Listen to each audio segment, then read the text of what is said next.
What up, guys? I'm going to do another Adonis breakdown or overview of the new One Piece chapter. We are One Piece chapter 1066, The Will of OHara today. And this one's going to fully break down all of, well, not really all of, but a lot of history and kind of things. But the biggest thing is that we're going to see Vegapunk. I'm going to show the chapter as well, and just kind of briefly go through it. Nothing too crazy.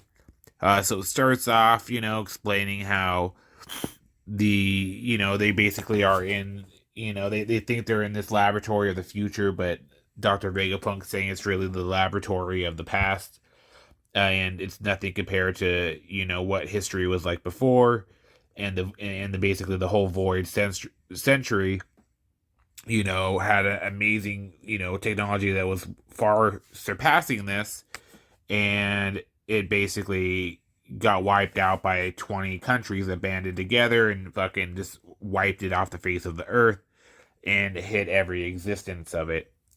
And that's why no one knows about the technology. Um, so they just kind of explain that in detail and how, technology was a lot better back then. And Robin's like, well, why don't you know? You're Dr. Vegapunk. You should know everything. Why are you out? Because, Dr. Vegapunk's basically asking Robin, like, what do you think about that, Robin? Do you agree? And they're like, well, you fucking should know. You're the one who works for the government, the man who knows everything. Dr. Vegapunk basically acknowledges that even he's not allowed to know. It's a complete mystery. And if he even tried to question anybody and ask him about it, he would be killed instantly as well. So everything he learned is from, shit he had to sneak out and learn by himself. And and then we basically break into the story of OHara again, and how, of course they found it. Dr. Vegapunk was a friend of the doctor, who was his best friend at the time, which was Dr. Cloverfield, I think. And basically, when they wiped out OHara, he went to fucking see them, which was 22 years ago, and which is of course the Buster Call, and because they found what happened, or at least enough of what happened during the Void Century. And so at that point, they're all shocked, amazed that fucking obviously they got it wiped out, and that no one is allowed to know about it. Robin starts trying, figuring out that, reliving the past. And we are about to see what Dr. Vegapunk really looks like now. So again, Dr. Vegapunk heard about how fucking Robin was the only survivor, how everyone got wiped out. He couldn't believe it. It was sickening to him. Yet, like I said, he was friends with Dr. Clover, who apparently when he was younger was a wild stallion of the sea here, and always go on adventures, and he lived for fucking finding out the secrets and everything. So he was also obviously big friends with him.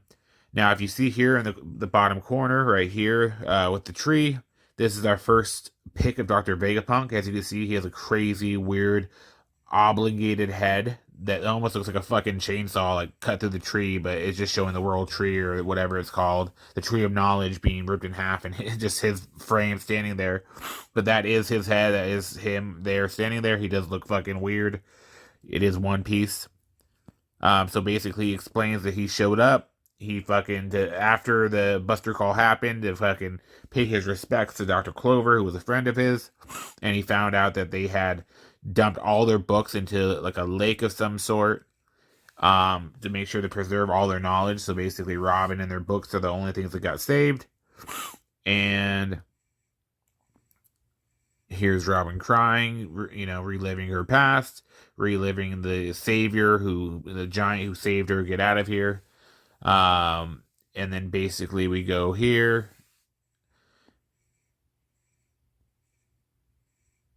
showing that who actually got the books. So where did all those books go, basically? After the Buster Call, it shows that fucking the Giants came, basically, and the Giants grabbed all the books and took them. And then we are going to get the first view of Dr. Vegapunk now. And then here he is, guys, Dr. Vegapunk. So here he is here, giant. So this is him here. He came to go get all the books, but he came and all of a sudden all the giants were here, fucking just watching him, getting all the books themselves, and he didn't know what to do. And then all of a sudden, who else appears but Dragon, Luffy's dad, shows up. Says, it's been a while, Vegapunk. As usual, that head of yours makes you stand out. So obviously, it's been well known that he's a fucking giant, weird ass fuck head. And they know each other, obviously. Is that you? Dragon, what are you doing here?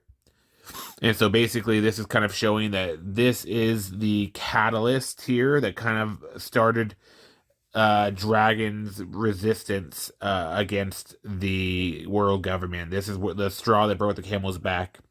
All the death and destruction disgusted him. This is where he requested fucking Dr. Vegapunk to help him here. It's Dr. Vegapunk, and fucking he asked for his help, but he says, what am I to do? What good are my skills and my intellect if I can't actually build anything? I know, you're as blunt as ever. So fucking, we show that Dr. Vegapunk truly did plan to, he is obviously somewhat, on the side of the freedom fighters, and he does hate the government. He just has to work with them to get paid. So he ends up going to Elbaf. He does read all the books of knowledge and learns everything about the Void history, and that's how Dr. Vegapunk learned everything about the past, and that's why he worked for it. And then it explains, again, like I said, how he started it, and it explains, who started the Revolutionary Army. It started with Lord Emperor Ivankov, Kuma, and then, of course, Dragon. And then it obviously shows them all being blown up. Like, why did you fucking do all that shit to Kuma if he's part of the Revolutionary Army and you respect him? They're not going to explain it this episode, but hopefully next episode we'll find out maybe more about Kuma. Maybe it's not as bad as we think. Maybe he's fine, and maybe it's always been robots. Who knows? But, or maybe he had to do it. He sacrificed himself. We'll hopefully find out next chapter what really happened to Kuma or why he did it. If obviously, he respects him. But he's continuing all the research on his end. He has all the knowledge, and then Robin cries happy that she fucking, that all their knowledge is saved in his mind. And it didn't go to waste. And he just says it's his nature as a scholar to do that. And then their shoes basically get controlled by him, and he basically pulls them somewhere else to see something new, something awesome, probably. That will be next episode as well, next manga chapter. And then we switch to Luffy, again with the giant robot, very short, but he's with the giant robot. They're trying to see if they can get in it to control it, and they're like, it probably works, by moving it by itself, or maybe it needs a special command, so they start trying to get it to move, and then it shoots out like a huge fucking, sound blast, and then out comes fucking Dr. Vegapunk nowadays, and here he is today. Let's go to the color version of it here. So here is the final picture of Dr. Vegapunk, him nowadays. Obviously, if you're up to date with the chapters, Dr. Vegapunk has like different personalities that all are different Dr. Vegapunks.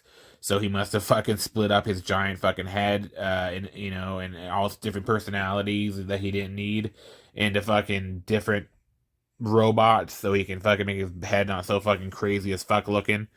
And that's why he looks like this now, because his head was fucking way too big before. Now he's a fucking apple core. I don't know if that means anything, but. And then they're flying off because their shoes can fly, so maybe that'll be some cool action scenes of Luffy flying around, fighting people, even so he can kind of already fly in Gear 4, but that's it. That's chapter 1006, guys. I fucking hope this helped enlighten you if you don't read it or whatever, and you're able to see it a little bit. Later, guys.